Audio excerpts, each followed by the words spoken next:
Hello, and thanks for joining us on Encore. Coming up on today's show.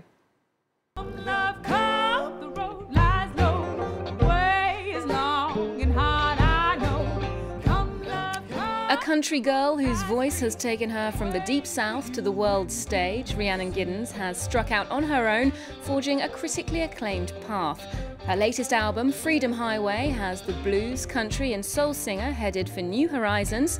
She's in the studio to tell us about her latest musical detour here in France.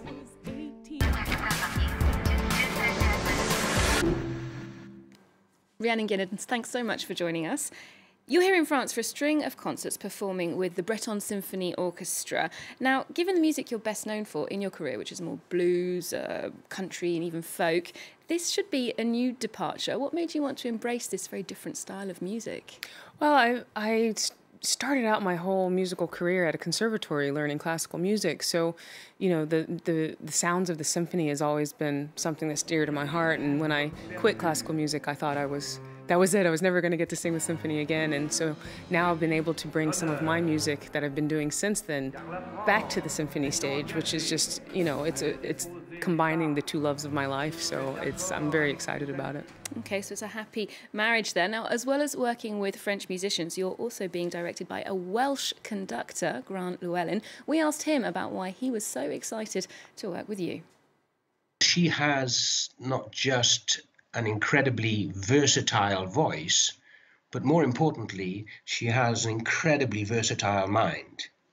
And so with Rhiannon, you get somebody who has a classical music training, background in opera. She reads music. And in some of the genres that you mentioned, not many people actually read music. So that gives her an incredible advantage over many singers and country musicians and jazz musicians.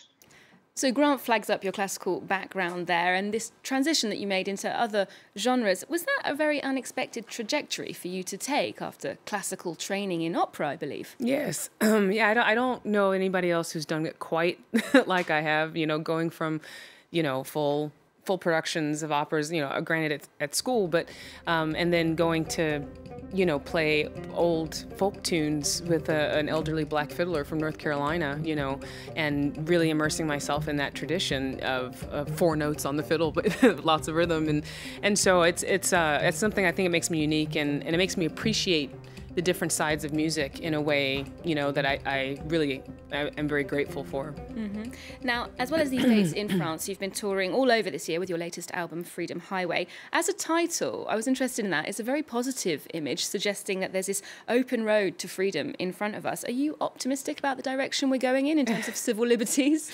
Well, it's really interesting because the album was originally called after the opening song, At the Purchaser's Option, which is a song about slavery and, you know, kind of triumphing over that. And after the election in November in the United States, we actually changed the title.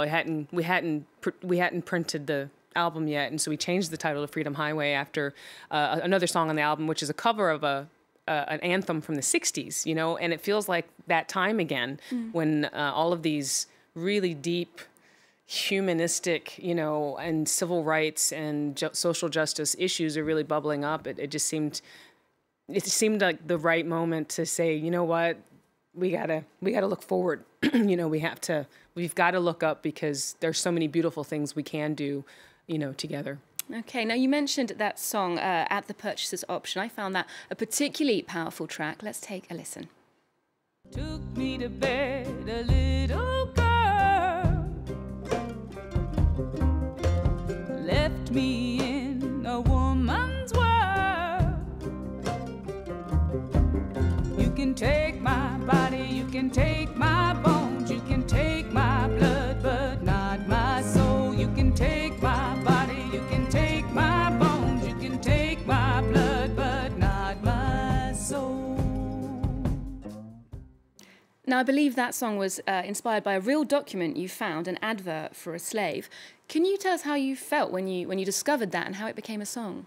Well, there are many of these, you know, advertisements from 1700s, the 1800s that, you know, people were selling off their property, and and it's heartbreaking in just how commonplace it was. But this ad in particular, at the end of it said this. It was an ad for a young woman, and it said that she has with her a 9-month-old baby who was at the purchaser's option, and that was the twist that just gave me chills and just made me think, as bad as selling a human being is, this was even worse. That her baby is seen as a commodity, and that she has no control over anything, not even her child that she gave birth to, that, and that really, I'm a mother, I have 2 children, and I'm aware of how lucky I am. I live now in a country that has allowed me, lots of freedoms now.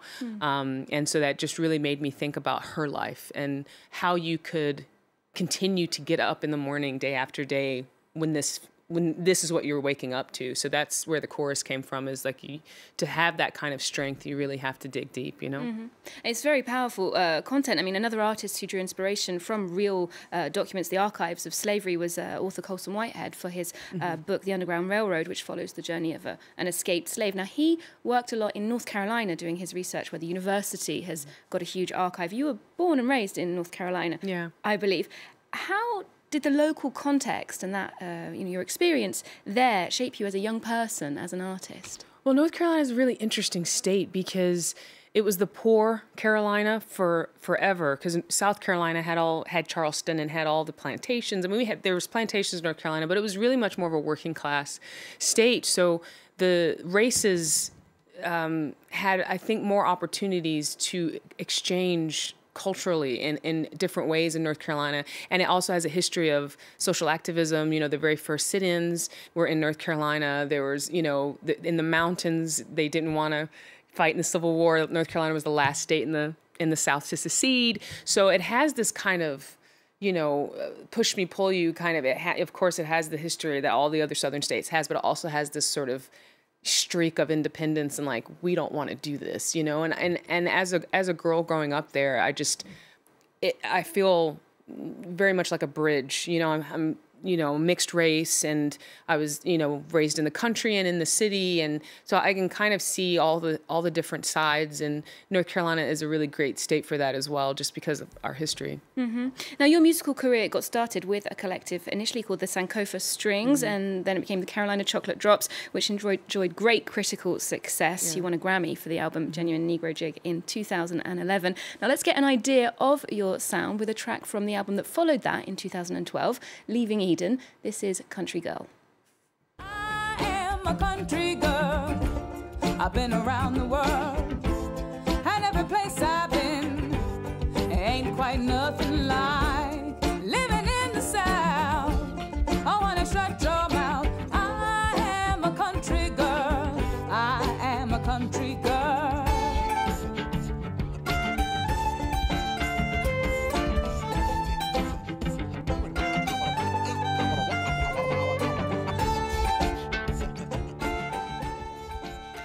Now, the songs you were doing there draw on a very old musical tradition, looking to history. And another musical archaeology project, perhaps, that you're involved in is a group called the Basement Tapes. You formed a collective with Elvis Costello, Marcus Mumford, Taylor Goldsmith and others.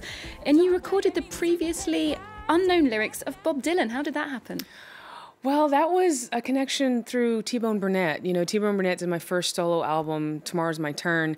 And, when we were talking about that, he said, I'm working on this thing, and he told me about the lyrics. And I think he brought me in as kind of the traditionalist. I was the only non-electric, sort of definitely the only woman and all of these things. And I was bringing the banjo and the fiddle, and not so much of a reverence for Dylan. I don't really, I hadn't really grown up on his songs or anything. So, I think I injected a little bit of, folkness in there. It was a really, really amazing project. And before then, I hadn't really considered myself much of a songwriter. And to be able to work with, a lyricist of the height of Dylan, and to be able to now I'll be a co-writer, of sorts with him. It was a pretty amazing experience. Now, as well as branching out into new creative areas, you've also branched out into a new language. You have actually sung in Gaelic. You spent a lot of time in Ireland with your family. How difficult was singing in Gaelic? Well, I learned Scots Gaelic first. Learned how to sing in Scots. I'm not fluent in any thing other than English, but just learning about all the different Celtic languages, you know, Scots Gaelic, Gaelic, Welsh, Manx, Breton. I mean, it's such a really interesting history, and as a member of an oppressed minority, there's a lot of connections there, especially when Gaelic speakers came to the United States. You know, there was a lot of connections with blacks in the United States, like with sort of similar where they were in the social, you know, order, at least in the beginning. And so that really attracted me. And then I just fell in love with the language. You know, it's just a beautiful languages and a beautiful music forms. So yeah, I do love it. Okay, well now just briefly, you'll be playing us out with a little live performance on the fiddle. Can you tell us about this song? This song was from the Appalachian Mountains, and it was recorded as a cappella tune, and I put it on fiddle and, you know, threw a little scat in there, and, you know, just try to imagine some of these intersections in a fun way. Okay, great. Well, Rhiannon is playing with the Breton Symphony Orchestra until December 22nd. Do remember to check out our website. We're also on Twitter and Facebook. Rhiannon, thanks so much for coming in today. Take it away.